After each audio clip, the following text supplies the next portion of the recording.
Well, actually, I didn't know about the story of bus driver Smetana, but Vít, the other director, we were working together with Vít Klusak on this film, so Vít told me there is this story, there is someone who is about to be imprisoned because of what he has done, and in this very first moment I had a feeling that this would be a subject for our film, because it shows absurdity of the situation in Czech Republic very well. Then the problem started because Smetana didn't like to be filmed. He didn't like to become hero of documentary film celebrating of his case, and he rejected us on first meeting after we spent about 5 or 6 hours talking to him about our films and about his life and maybe his imprisonment and meaning for the Czech society. He sent us a text message stating, "I found the meeting very sympathetic, but I don't like to be hero of your next film." And for the first time ever we broken the rule that somebody is disagree with the shooting, and we approach him day after with camera and we says we basically have to go there because other journalists, without questioning him, they will be there, because that was the day when he was about to be in prison, so that was his term when he has to go approach prison. So we were expecting that some other journalists will be there, and only us who wanted to be fair, we won't be there.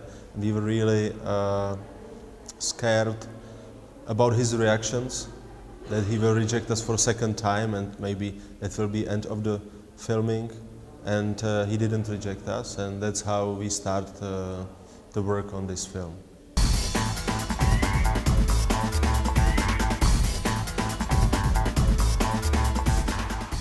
This wasn't really a famous case. Only after the judge sent him to the prison, some media started to be interested and they were covering the story, but it was never a front page story. It was niche. But it was growing with the time and with the behavior of Mr. Smetana, because as he rejected the sentence, he also rejected to go to the prison, and he was hiding for almost a month, and since this moment it became like a headline news for Czech medias. Like a lot of people found inspiration, and they started drawing antennas on the election posters. So the elections were very colorful and beautiful, because a lot of high-ranking politicians, even the members of the parliament or government, they have insect antennas on their head. So this is one of the outcome of Mr. Smetana case, that people are now able to communicate from other side to the political marketing, and they are now not only drawing antennas but also writing some slogans against the false promises which we all know from the billboards, what I think is good. And also there is one precedent in Smetana case, and that is that none of the other political party, including the Civil Democrats, accused anybody for damaging their political billboards, just because it would mean bad publicity for any party. So this is how Smetana liberated all of us. Now we are all free to get back to the politicians and to the propaganda. What I think is very good result.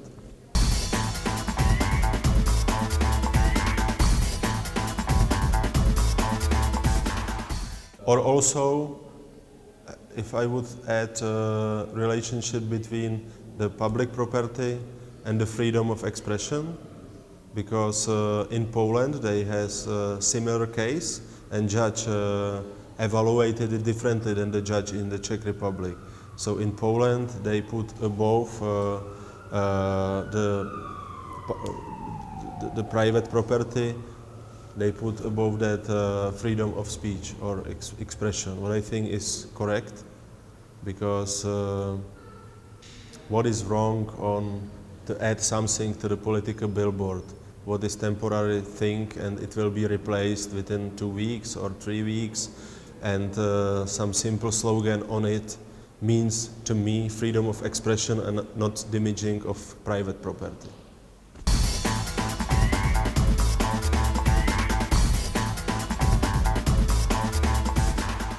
That's why I was interested, because if he just choose to write there some dehonesting slogans, I think it would do anybody, but because of there is the mystery why he has done that, I was impressed. And one of my friend, Tamara Moises, she is conceptual artist and art curator, she considered Mr. Smetana as one of the best conceptual artists in Czech Republic. And I think that was a natural reaction of somebody who just disagree with the fact that he must be a billboard, moving billboard, and just wanted to do something. So what started as a joke ended up as a, let's say, artistic statement. I don't know, but the part of it is maybe some intuition of him or some hidden artistic skills. For sure, something like this is there.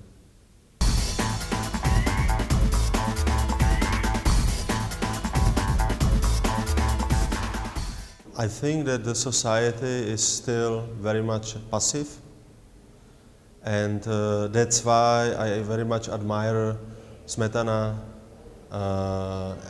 action, because I think even though for some people it would sound as a pointless action, I think there is at least a sign that somebody is able to step out of the box or step out of the being bus driver or being just an ordinary citizen and do something what would be inspirative for the others. So in this I think it's important. There is a tradition in Czech Republic to gather with friends in pub and drink 10 pints of beer, and then to be very critical to everything what surrounds you and what would shape your life.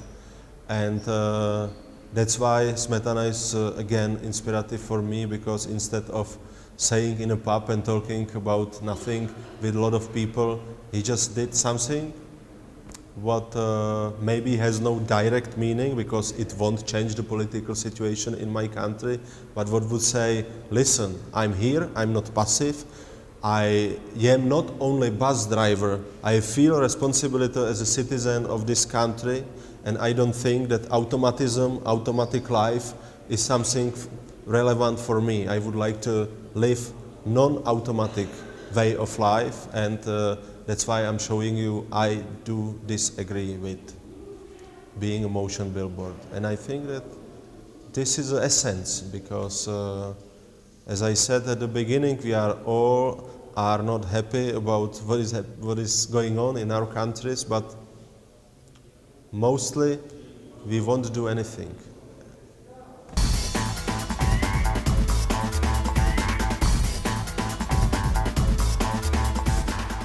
Well, this is old problem, and just yesterday night we watched a film about protest in Bucharest. And what one could learn from this film, that such a protest maybe led to nowhere, or that even it would lead to nowhere, it's important to do at least something. Even if you don't know exactly what are you doing or what you are fighting against, you are there stating, this is not right situation where I am in my life right now. Like if the society is poor and only few of the people in society are super rich, there is something what is not correct, and I'm here to show you that I disagree. Then there is another question, what to do, how to get organized to be more effective than what we just seen last night in this film. That's what Mr. Smetana also was talking about. I can afford to do this because I am still living in a house of my parents. I don't have family to take care. I don't need to take care about kids. I don't have mortgage. I don't have any debts. So I can afford to go to prison for 1 month or for 2 years. I can afford it.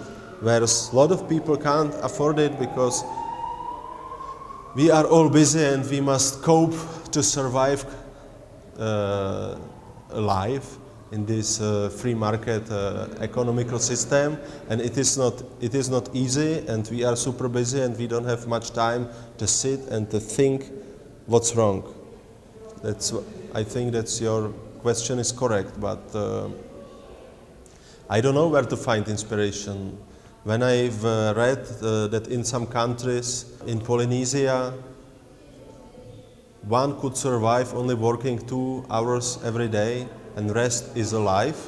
So maybe the inspiration is there, not to be super busy all the time doing pointless things to be able to buy expensive crap, but try to reorganize our life. What would sound like a cliche, because repeatedly we are talking about it, but there are people, maybe 10 years ago I would consider them as a crazy, but now I understand them more. These people are not buying things and they are taking pants or shoes from second hands only, and 10 years ago I would think, aren't they crazy? Isn't it something they would like to show me how cool they are? But maybe it's for me understandable more and more, not to spend, not to invest something I don't really need. Maybe this is the good beginning.